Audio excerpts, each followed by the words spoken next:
Good evening, everybody. My name is Miss Reed, and this is the discussion room. Tonight, I have the pleasure of talking about perfect daddy syndrome with Miss Judith Rapley, life coach. So, if you're familiar with Damn Daddy, you know that we have daddy issues that drive discussion. Tonight's set of daddy issues fare differently from what you're used to. It's not about abandonment or absenteeism or even for fathers who are physically present and emotionally absent. This is about having a perfect dad and what role that plays on how you interact with other men, dating, and all those types of things. So, Miss Judith, please tell us a little bit about yourself, who you are, and what you do. Hi, Shamiko. Thank you so much for having me on your show. I'm so excited to be here this evening. So I am Judith Rapley Waterman. I am a licensed therapist and a relationship and leadership coach. I work with individuals who are looking to improve, enhance, and transform their lives. And I help them do that in an accelerated way that gets them the goals that they want to accomplish, both in their lives, their organizations, and their businesses. So that's what I do. I have two arms in my businesses. I have a coaching arm that is more personal, and I have a consulting arm that works primarily with organizations and businesses. Okay. So when we hear life coach, that encompasses so many different things. Tell me, is there a specific group that you choose to work with? What's your demographic for being a life coach? So my main demographic has happened to be women and people who are serving others, right? I provide service to the service providers. I provide service to the majority of my clients are coaches, teachers, ministers, individuals who are serving the public in some sort of a way. I help them bring emotional wellness and balance to their lives, and sometimes help them address other areas of their lives that they're not addressing, like the more personal side, that they also have to look at and take care of. So those are the people that are pretty much drawn to my business. They're usually leaders of their organizations. Sometimes they're executives or the directors or the CEOs. And when I say CEO, I don't only mean of a business. Sometimes they're just simply the CEO and the leader of their unit, which could be their household. So sometimes I have women who are necessarily not in the workforce, but they're working primarily at ensuring that they're managing the unit, the department that comes under them. Okay. So I like that you service the service workers. Yes. And I like that you address that you help them to confront areas of their lives that they may not be addressing. Tell me what drives you to be that person. What made you want to serve service women and service people in that area of their lives? Yes, absolutely. That's an excellent question, Shamiko. I come from a family and a life where everybody in my family are servers. I come from a family, and even before this generation and my parents' generation, when I look back in the legacy of my family name, we are all preachers and teachers and pastors and people who are serving. But one of the things that I came to realize over time is that as we are serving others, sometimes we tend to forget a very important unit in that package, and that is ourselves, right? Sometimes as we're serving others, we forget to make sure that we have our cars right, we have our decks in order. And what I learned over time is that however or whoever is at the head of an organization, that organization is going to take on the life of that person. So, my dad jokingly says it in the way that he says, the fish always rottens from the head. So if we're rotten on our side because we're either not taking care of ourselves or because we have some unresolved issues, we are more than likely going to cause those things, knowingly or unknowingly, to impact the organizations or the units that we're working with and for. So that is why I think it's so important, because we're not only affecting ourselves, maybe like the average person, we're also impacting other people and other people's lives. So you mentioned that piece of advice from your dad. Tell me about the relationship you have with your dad, and what makes him a perfect dad in your eyes. Oh, yes. I put out a poster that says, my dad is perfect, and if you say he isn't, I'm coming for you. Because my dad is indeed, through the eyes of a little girl, my dad is perfect. My dad, I thought, growing up was perfect because my dad was present. I had a very close relationship with my dad. I'm a first child. Yes, I have two other sisters, but I will always tell them I came first. I'm the first girl. I have a brother as well. And my dad was very involved in my life from the very beginning. In fact, part of my family story is that for a couple of years, when my mom left and went to seminary, my dad was a single parent taking care of my brother and I. And that happened before I was 5 years old. So as you can imagine, and if you know anything about child development and development of a child, those crucial years where my dad was involved in my life and my dad was caring for me and was my main nurturer was absolutely impactful. So we formed a close relationship from there. And it wasn't just at that time when my mom was back in our lives and we were all back together. My dad and I had already bonded in a certain way that perhaps most children or most daughters and fathers don't bond. And so we continued that throughout the rest of my upbringing. My dad was the one who would take me to school, drop me off. My dad was the one that made sure that I got to music classes. My dad is a talker like I am. So he was the one that would sit down and have these conversations with me, you know, to kind of test my intellect, get me to think critically. So we bonded from there, and we've continued in that relationship ever since. So yes, I am certifiably a daddy's girl. That's so interesting. My mom and my aunt are definitely daddy's girls. They love my grandfather. I love my grandfather. Most people who know him do. So right. I heard a lot of your experience, their experiences reflected in what you said. Yeah.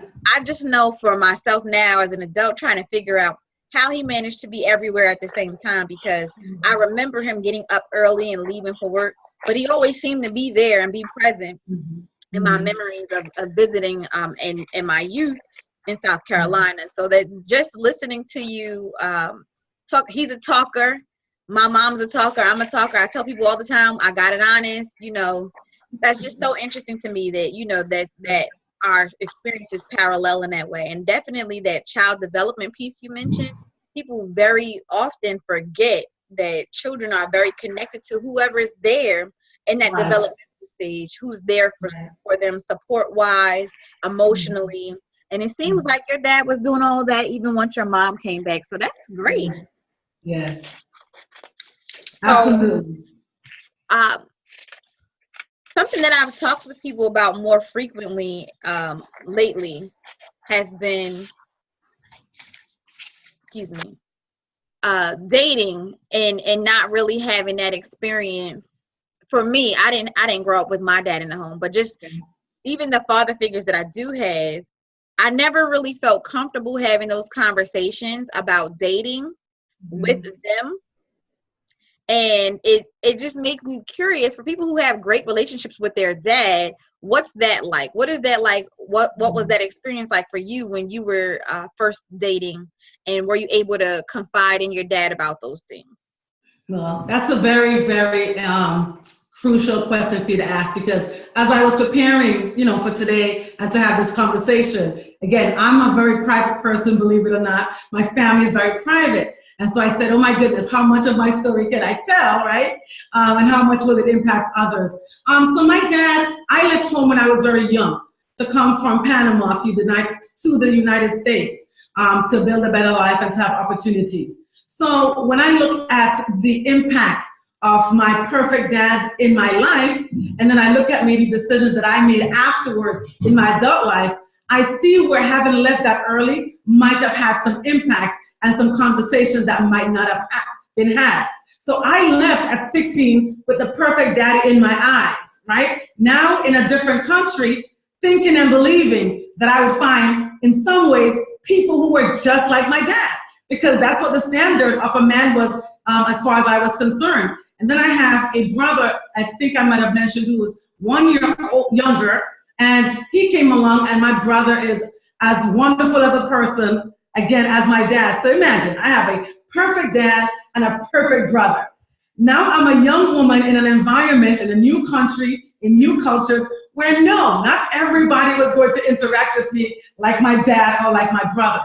So for me, not having those conversations, except to the point of, you know, again, back in the days when I was growing up, don't do it, don't get close, this is all they want, and not having a conversation in between those two dichotomies, I think left me with a certain idealistic expectation that everybody was going to be like, treat me like my dad did. And of course, reality, that's not the true case.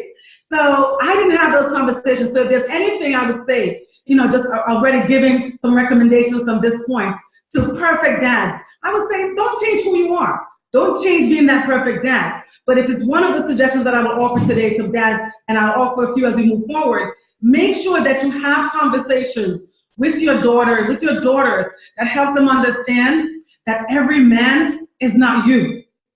Have conversations that let them know that you are their dad and that you are their only dad.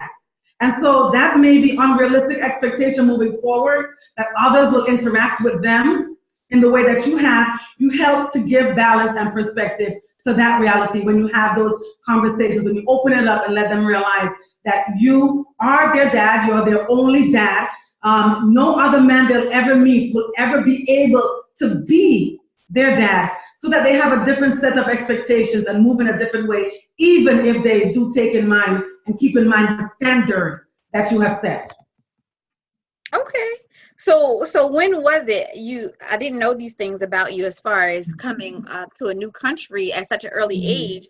Well, around when did you realize that you were attracting men who weren't necessarily a reflection of the man you admired and had groomed you?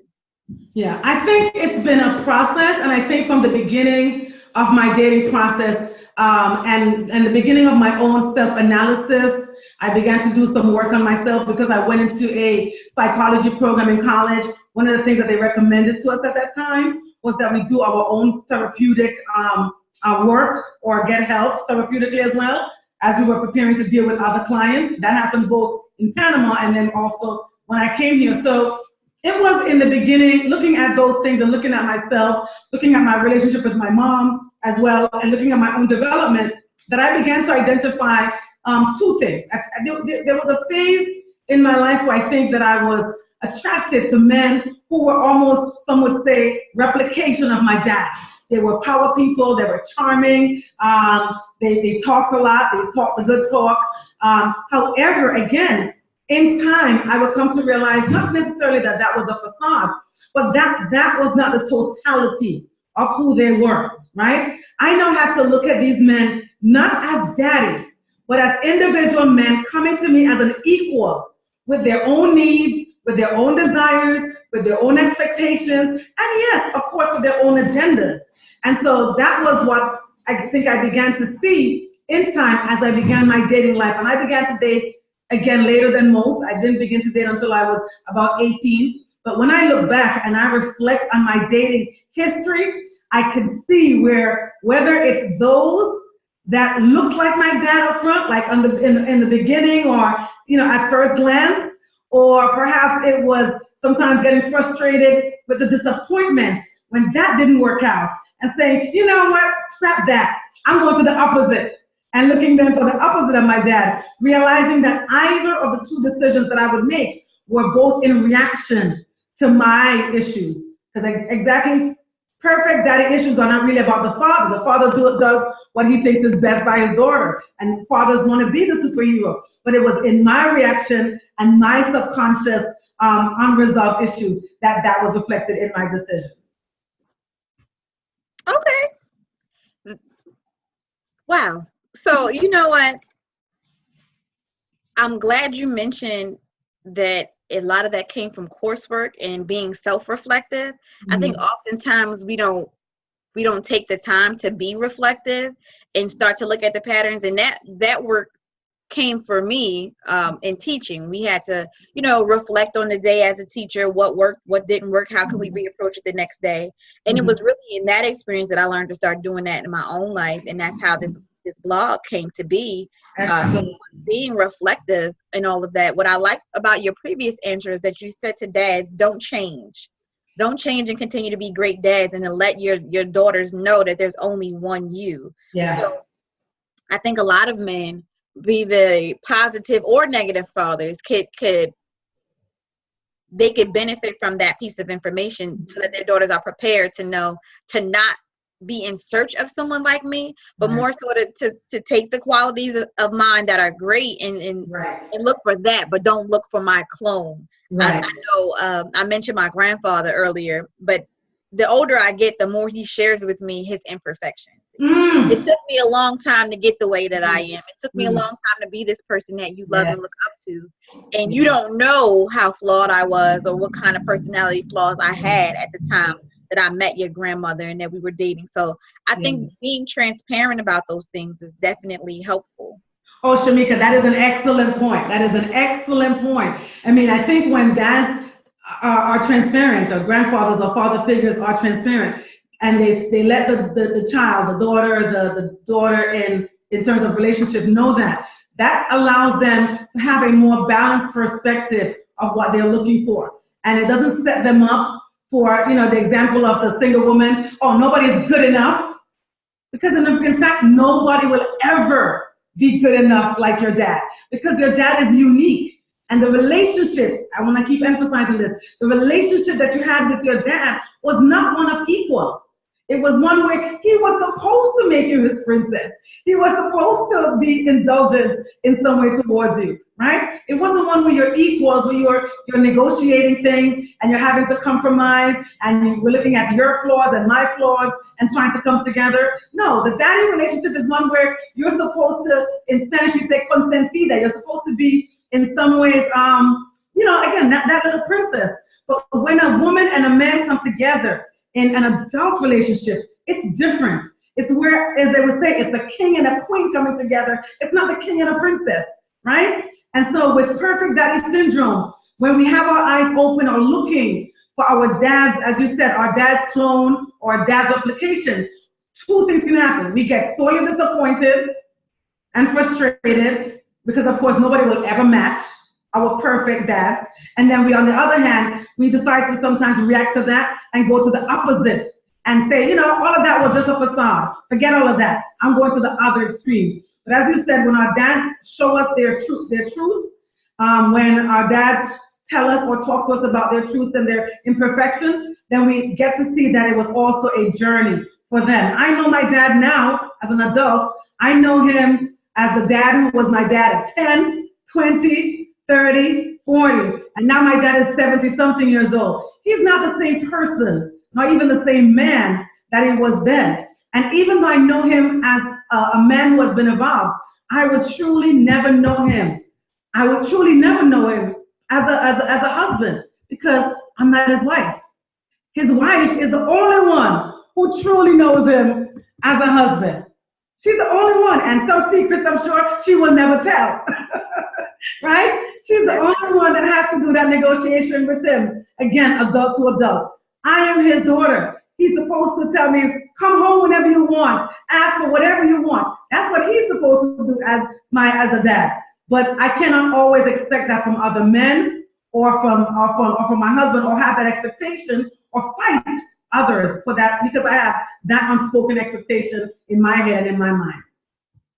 That's a great point, that you'll never know him as a husband because you're not supposed to. And I think absolutely that's where people kind of get the line fuzzy. And, just like the woman you shared with me beforehand, and she asked you perfect daddy syndrome, what does that mean? People get that blurred because they don't understand that what you're trying to emphasize is the difference in relationship. Your relationship with your dad is supposed to be different than your relationship with your husband. Absolutely. And I know I used to get very frustrated when people say that women end up with men like their dads because I didn't have a positive relationship with my dad. And I'm like, I don't want that. Like, don't speak that over my life. But when you really put things into perspective, and then you're not supposed to end up with someone treating you the way that your dad treated you. Yeah. You kind of have to look for that partnership value, and what ways did you see him be a partner to your mother, as opposed to what ways was he a great dad to you? Yeah, and when you talk about partner, and so even there, conversations with mothers who are in the process of their own healing and evolution can also be helpful, right? My mother and I have had, since I've been married now for 7 years, we have had some real woman conversations, right? Where I've come to understand and see manhood and what is expected from a man a little differently than what I thought as a girl or as a child or as a young woman. Now I'm having conversations as a wife, right? And so some people have those conversations with their mothers before they become a wife. And I think that that's important there. And I believe that sometimes mothers are afraid So maybe have that conversation because it might reveal some of their own humanity, or it might reveal some of the humanity of the father. Or sometimes when you have situations where mothers have taken children and sort of made them like on their side, they don't want to reveal the truth of some of that exchange because they might lose the child on their side, whether it's a daughter or whether it's a son. But I think when a woman or a mother is evolving and she wants the best for her children, not just financially or in terms of life, but in terms of their own emotional health and wealth, those conversations are important to have without totally tainting the father, but helping that daughter, helping that son in some instances to see that he has some great qualities, right? And I say that even for those who think that the fathers are duds or they're bums and there's nothing good about them. In either case, no matter what the situation was, be able to show your child where the partner had some redeeming qualities, some positive qualities, and then for some, you also need to show on the other side where there are imperfections and where there are realities that maybe they are working on or they will work on in time as they continue to grow and evolve. But giving the child a human and a balanced and a transparent perspective on both parents, whether it's the mom or the dad, I think is important in releasing our children to be emotionally healthy and healed adults. There's so many ways we could continue the conversation from that answer alone. One thing I'll say is that I think my mom did a great job of that, of not tainting my image of my father. I think whatever I picked up, but just sharing those redeeming qualities, and she tried to share with me the positive parts of my personality that she knew weren't her contribution. And I think that she did an excellent job of not trying to bash him in any way during my developmental phases.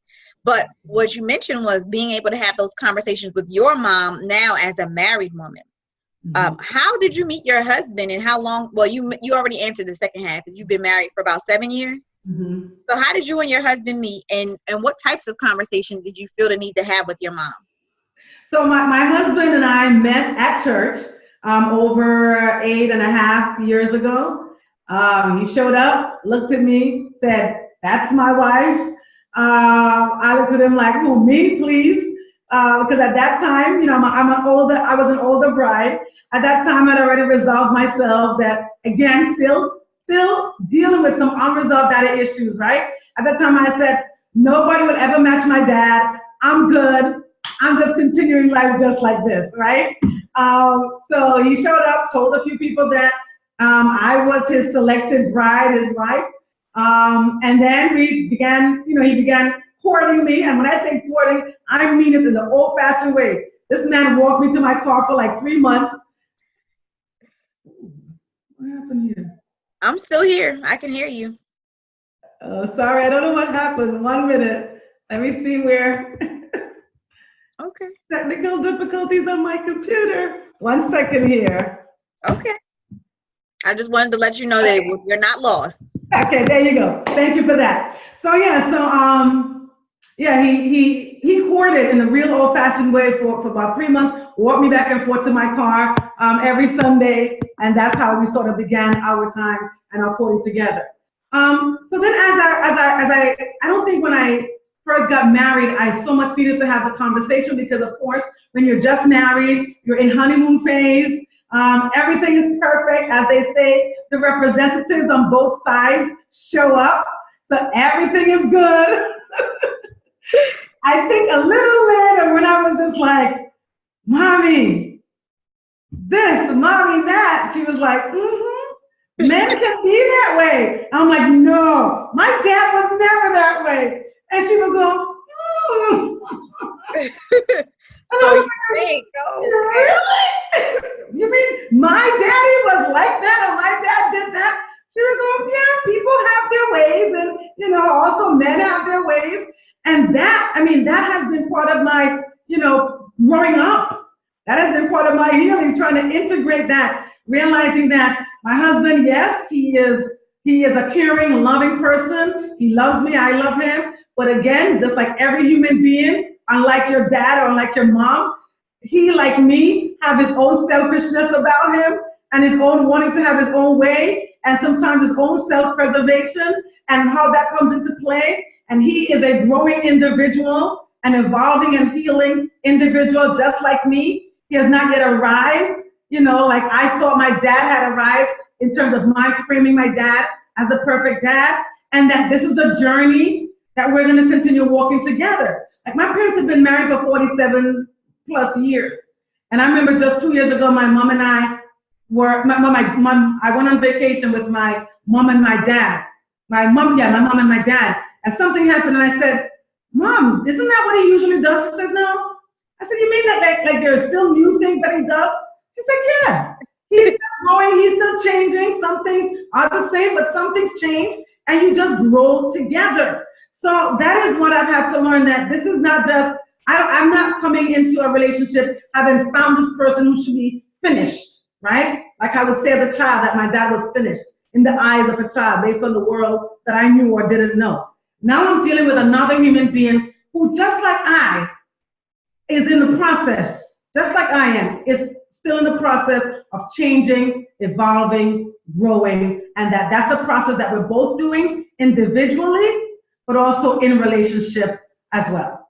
Wow, that's a word right there. That you all are still, that person didn't come to you finished. I think that is something that I'm going to have to reflect on this evening. That is truly a word right there. And just being aware of that just like you're still growing, to give your mate that time and opportunity to still grow, and that you also should be growing in union together. Yes. Wow. So speaking of, your experience on vacation with your parents and from a child's mind feeling that your dad was a finished product as a child, when did you first feel that you had perfect daddy syndrome? And then can you tell the audience what you think that means in your opinion? Mm-hmm. So as I mentioned before, once I began dating is when I began becoming aware that, the impact of my upbringing, who I was, my own personality, both of my parents, our roles, my early beginnings, that had influence in terms of who I was as a person. And then again, as I started dating, at 18, 19, and I began to realize then that it also was impacting and had some impact or influence in who I was choosing. And I saw that again throughout many years. Even as recently as a few years ago, I had some growth spurts, even as a grown woman, in recognizing some things about myself and in my own evolution in a way that was monumental. And I realized that even in those scenarios and the people that I was having these exchanges with, again, my relationship, my expectations of men also played into those dynamics and how they played out and how they happened. And that once I shifted, because I've always continued working on myself. I tell people I keep my coach and my therapist on tap, especially in the field that I'm in, and because I'm always helping other people, I find it a requirement to keep other individuals who have no investments in my life to sort of steer me one way or the other, but who can give me objective feedback about wherever I might be in my personal life, relationship, or business. So I keep them both on tap. And so in my continued work, I realized that there were a couple of relationships where I had made some changes and healed some unresolved things. And so that now those unresolved things had been healed and I was presenting as a different woman, some of these relationships no longer were comfortable to the other people and no longer serving them the same purpose. Because as I say to my mother now jokingly, this chick was a different woman, right? So now it's like, wait, where is the girl with all of the unresolved daddy issues? Well, this girl realized in my own work and in my own healing that there's some things that no one else, no other man, neither my husband, not a teacher, not a pastor, not a priest, not a male friend, nobody was going to heal those things in me. I had to get on the board, pull up my big girl, you know what, and begin to look at some of these things and address these things in my own life. And once I began to do that intensively and intentionally, who I was and what I attracted shifted. And whoever was around me who could not sort of get in line with who I was becoming had to move them out of the way. All righty. All righty. I'm a strong advocate of cutting ties when people no longer serve you. And I think I've become that way because I try to communicate in advance. So if I've already told you this is not working out, this is not working out, how can we work on this? Yeah. When it's done, it's done. So, you know, like you said, this chick is not the one, this woman is not that chick anymore. So Yeah. that, wow. Yeah. A couple of things I wanted to share, Tamika, is that when you asked about how are some of the ways that I knew, and I want to give this because if there's anyone watching this or possibly watching this in the future, I want them to be able to do their own self-reflection, right? I've already made it clear that it's not the daddy. It's not your dad. The dad is supposed to be perfection of whoever he's supposed to be to provide you with that balance. Again, as you have said very transparently, when he's not there, that does bring up other issues and bring up other things that you talk about in your other shows on an ongoing basis. So I would never tell the dads to change holistically. So instead, I would ask us, the women, whenever we see some unresolved things that are coming up in our relationships, when we see some patterns that we tend to repeat in our lives over a period of time, those are the times when we need to sort of take stock for ourselves and see, if we're dealing with, if we didn't have the daddy there, if we're dealing with just general absent daddy issues, or in this case, perfect daddy syndrome. One of them I would say is being attracted to men. Checklist number one, seeing, watching, observing if you have a pattern of connecting with emotionally unavailable men. In those instances, the way that I think that this impacts someone who is dealing with or still processing unresolved daddy issues is that you're looking, you understand that just like a little girl, you can never have, right? And I don't want to get Freudian, but you can never have your dad. So as a girl, you have to realize that he's not going to be there for you in some ways. When that is not fully healed and understood, you take that understanding and acceptance, and then you connect with men who are not emotionally available, because already your mind is set that he's not going to be available to you certain ways. But what you miss is that he ought to be available to you in certain ways. So when that piece of that piece of the dynamic is not resolved, then it's very possible for a woman, a young girl, a young woman, a grown woman to attach themselves to men who are emotionally unavailable. Another one that I think I might have mentioned before that I also did quickly was looking for men who are the exact replica on the surface. But then sooner or later, you realize that there are other qualities that you might have missed because you were so charmed with just the representation of, right? So again, if you're a woman that you see where, you know, you gravitate, you're like, oh, you remind me of my dad. Slow down, slow up, pay attention, because there may be some other things there that you might be missing, right? And then the last one that I really want to put out there, I mean, there are a couple of others that I sort of, you know, write about, blog about, and I'm pulling some ideas together. Who knows, maybe my book about this will be out one day. But the other piece that I want to point out is if you find yourself sort of overperforming, you know, constantly wanting to be the giver, wanting to make sure that you're taken care of, almost sometimes to the point of total selflessness or, God forbid, this extreme, but even martyrdom. That's another sign that maybe you have learned how to earn or think that you earned your daddy's love, so now you're trying to earn this person's love. And you want to be very mindful of connecting to people who will, again, use what you bring to the table, and you're connecting to them for that gratification and that validation, because that's what you knew from your dad. Your dad would say, good girl, oh, you're so smart, you're so pretty. And even though you don't think you're looking for that, you might be in a very subconscious way, a little bit more covered than maybe the girl who has an absent father, but it still might be at play in that relationship as well. And then again, as a little bonus one, another one came to my mind, are those women who over-rely on daddy's opinion, right? You have this man, whether he's older, whether he's your same age, whether he's a stronger personality, and you're interacting with him almost from like a daddy perspective, where it's whatever he says, his opinion goes, you don't have a voice, or you just fall back and rely on him to do everything and to take care of you. If any of those possibilities are coming up in your selection or in your reflection, if you see patterns of that, just take stock. You might be experiencing and still dealing with unresolved perfect daddy issues. Wow.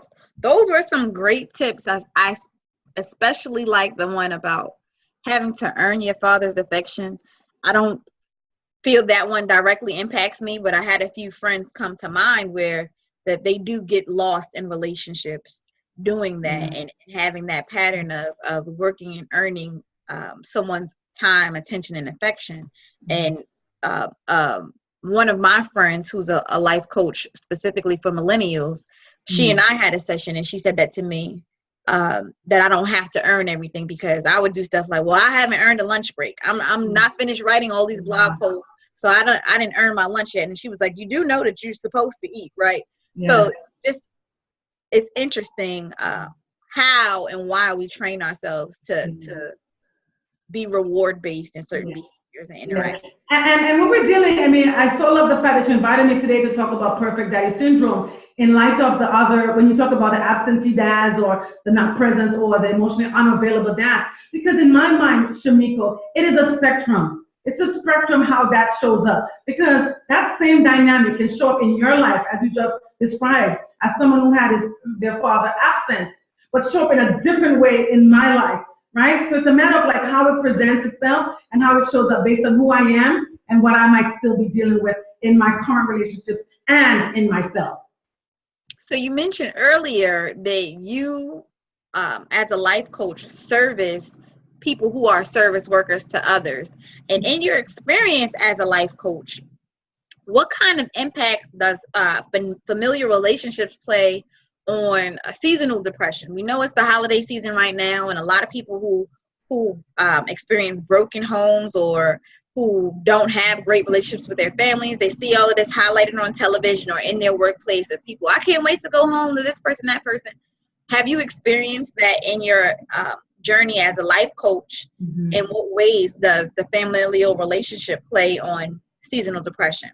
Yeah, I'm so happy that we're tagging this on to the end of our call tonight, because again, it can be two presentations, right? One, if not available and not present, if someone's reality and life does not represent what we are seeing on TV, all the holiday joy and all the holiday spirit, it can really put some people in a real funk around this time of the year and really cause them some familiar depression. If they didn't have great memories coming up as a child, or if this was a time of disappointment and loss, and daddy going to be there, or mommy going to be there, or the things that they expected as a child not happening, this could really be a grieving time for some adults.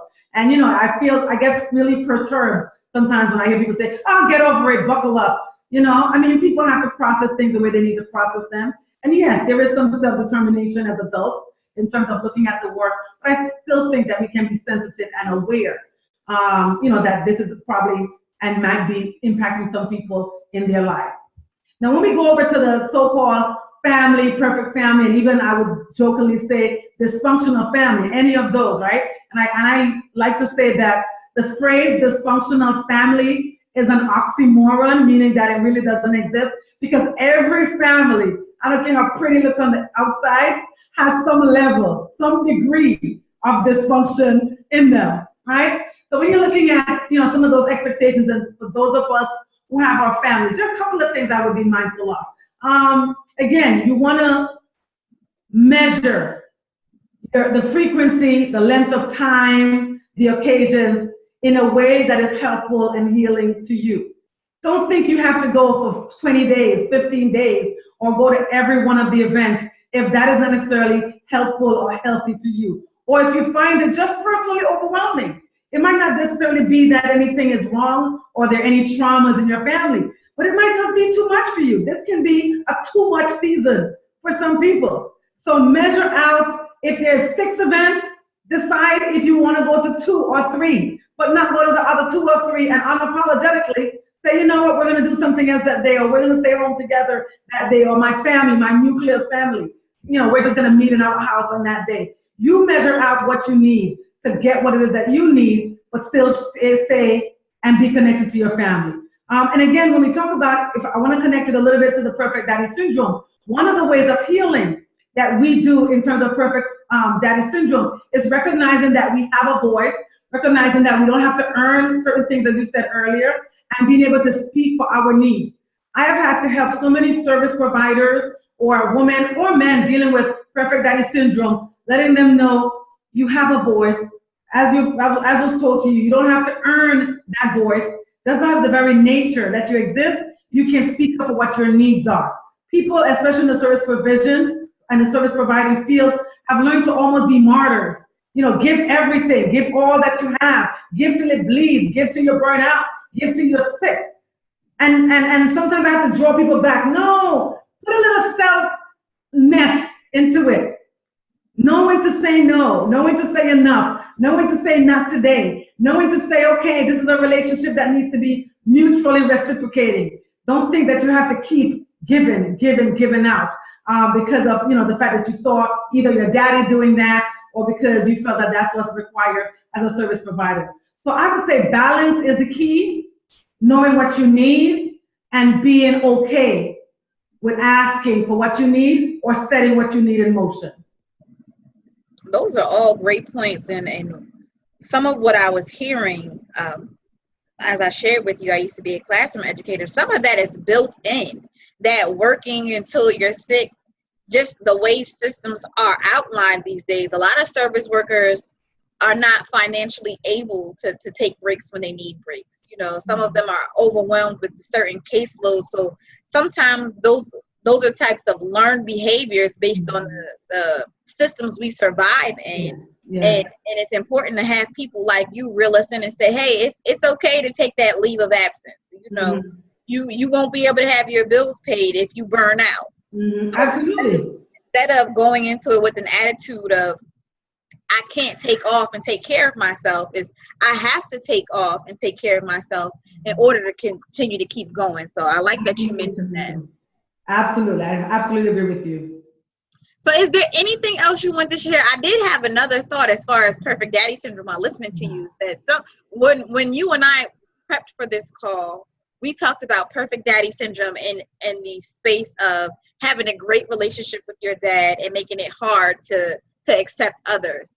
But when I was listening to you just now, I thought about the types of people who have dads who are perfectionists and who kind of apply that pressure on them that no one else is going to measure up. And it's not necessarily that it's them feeling that way about other people, is that they might find someone who's perfect to them, but they don't want to bring them home to their dad for fear that he may not accept them. So that's just a whole different dynamic.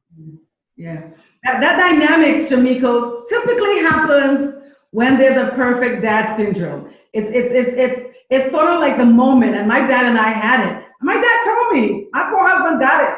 My poor husband got the business, right? When he came in, it was like, who are you? What do you want? Are you going to measure up?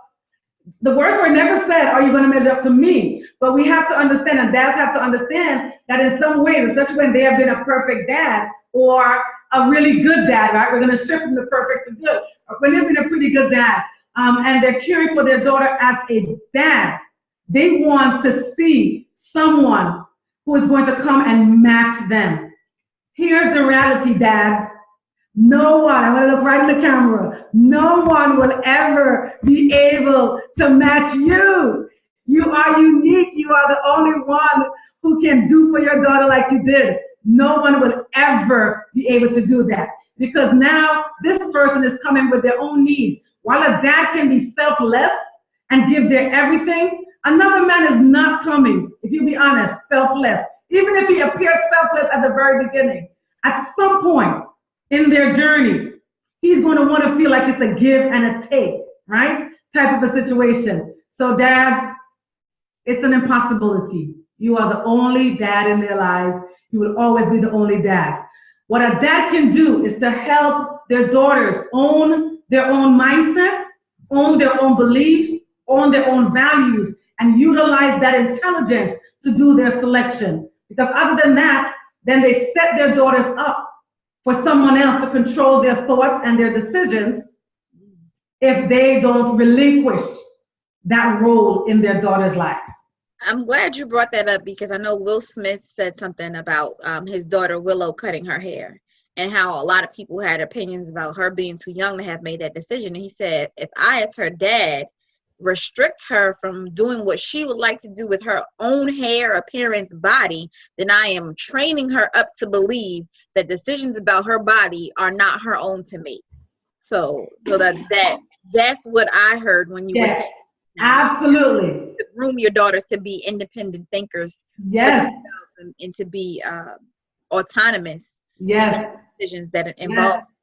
Because if not, we set them up for the kind of dynamics and things that we're hearing about now in media. We set them up for bosses. We set them up for people in other settings, coaches. We set them up for pastors, ministers, and all the different arenas of life to be the one to dominate their thinking. If you as a father don't allow her to think freely and have a conversation and an exchange with her on any of those things, you set her up for those kinds of things. So I absolutely agree with him in this area and on that point. Okay, so we're winding down on our time here. If there are any further points you would like to make, you can make them here, and then I would like for you to tell us about any upcoming projects or any other places we can find you going forward. Excellent. So one exercise, again, I always like to give suggestions, recommendations, and homework, right? My clients, when I'm ending a session, I'm like, here's your homework. They go, but they always, most 90% of the time they get it done. If you believe, based on the criteria that I outlined, or when you hear or watch this video, that you in some ways have experienced perfect daddy syndrome, not because your dad did anything wrong, not because you did anything wrong either, but that there just happen to be some unresolved issues in terms of what you took as a girl that you're now taking into your womanhood or your woman relationships. Here's one exercise that I would recommend. Go find a picture of yourself as a little girl. Find a picture, take it out of the album. Nowadays, maybe you have to go on the internet and find one from somebody's Facebook page. I don't know. Excuse me, but go and find a picture. Look at that little girl. Look at that little girl. And if you didn't have your dad, and I want to give this to your audience who primarily have absent dads. If you didn't have your dad, look at that little girl and say, I am going to be everything that I imagined him to be to you. That's for your audience who might have had absent dad or fathers who are not present. On the other hand, if you had a perfect dad, still look at that little girl. And you in this case actually have memories of a good dad, of a nurturing dad, of a dad who was present, of a dad perhaps who helped you to develop your voice. Look at that little girl again. If you think that you're not working in consistency with that in your current life, or you might still be dealing with perfect daddy syndrome, that nobody matches up and probably nobody will ever match up, but you keep looking for someone to match up, look at that little girl in that instance and say to that little girl, the same thing. I am going to be everything that he was to you moving forward. You replicate those things in yourself to who you are today as a woman. If you're single, stop looking for that perfect dad, whether you had him or you didn't have him. Stop looking for that perfect dad. Open up your hearts. If you're married, stop looking for your husband to be that perfect dad. He's never gonna match. He's never gonna add up. But instead, open your heart, replicate those things in yourself, and see how much love you can still have as you move forward and you move ahead in your healing. There you realize that you will have recreated the perfect dad, but that perfect dad now lives in you. That's what I wanted to share as an exercise for your audience tonight, Shamiko. Okay, and where can we find you? What other upcoming projects do you have going on? Absolutely. I believe that 2018 is going to be a phenomenal year. I believe that I put a lot of seeds in the ground that are going to bear fruit in 2018. So you can reach me, a few places that you can reach me. As I move forward this year, I'm going to be doing more events, both local and hopefully international. I already have plans in working on publishing my devotional affirmation called Perfectly Imperfect, right? It's funny again, we're talking about perfection again. Perfectly Imperfect is for the perfectly imperfect leader, and I hope that that comes out before the first quarter. And so in order for you to know when these items are coming up or what is happening in the world of JMR coaching and consulting services for Judith Rapley, the life coach, you can go to Facebook or Instagram and you can connect with me there so that you can keep in touch and you can stay aware. That is, again, Judith Rapley, life coach, on both Instagram as well as Facebook. You can also connect with me through my business website. That is judithrapley.com. You can subscribe. That way you stay connected to us and all the different pieces that we're doing and that I'm doing throughout the year. You can be aware of that. And if you find yourself in need of coaching in some ways, whether it's personal, couples, or family coaching, or you're looking to work on your organization and enhance and improve the relationship and the leadership in your organization, again, you can contact me for a consultative phone call or consultation at judith@judithrapley.com. Thanks again, Shamiko, for this opportunity. Thanks, audience, for listening to us, and I hope that you have received something out of this experience tonight. To keep in touch, connect with me, send me questions after tonight, and I'll be definitely sure to answer them as we move forward. Okay, so I put everything you said in the chat, how they can find you on social media, as well as your website, judithrapley.com, email judith@judithrapley.com. If you have a moment, I'll open the lines and see if there's anyone on with a question. If there aren't any questions, we'll close out. But I appreciate you so much for your time this evening, and it was a great conversation. It was. I told you it was fantastic. It's a blessing and it was a pleasure. Any questions, throw them out, or any comments. Anybody that wants to comment on anything that was said, we would certainly appreciate hearing from you.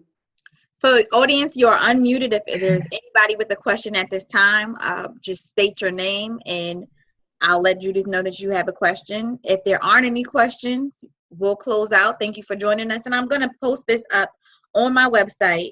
So I did have a few people who told me they were interested somewhere on the West Coast and at work, unable to participate with us live. So we'll find out. Awesome. Excellent. Any questions, any thoughts, feel free to send them in. All right. I'm not hearing any responses. If you change your mind, it will be posted on my blog, and you can leave a comment there or visit Judith's website and her Instagram and everything like that to follow up with her. Thank you so much for your time this evening. Thank you for sharing your experience as a life coach, as a woman, as someone who's experienced perfect daddy syndrome on your own and dealing with that, and just pouring into the communities that you pour into. I really like that we opened up talking about how you service people. And I think oftentimes those of us who are educators or social workers or in those fields of service don't take care of ourselves appropriately. And whether it's, with unresolved daddy issues or anything else, it's good to know that there are people out there like you who are willing and able to serve them. Yes, thank you so much for that, Shamika. So please reach out if you're in need of help. Again, I've had service providers say they were embarrassed. I do this, but I'm too embarrassed to ask for help. I can't tell you how many times I've heard that. If you're a service provider, you are the perfect candidate to get help, because not only do you and those close to you require you or need of you or depend on you, but you even serve a larger community. So if you don't do it for yourself, you don't do it for your family, but you should do it for those that you're serving on the larger scope, please, and reach out for help if you need it. I just received a message from someone who's listening in and can't speak right now, and they just wanted to share that you spoke to their spirit.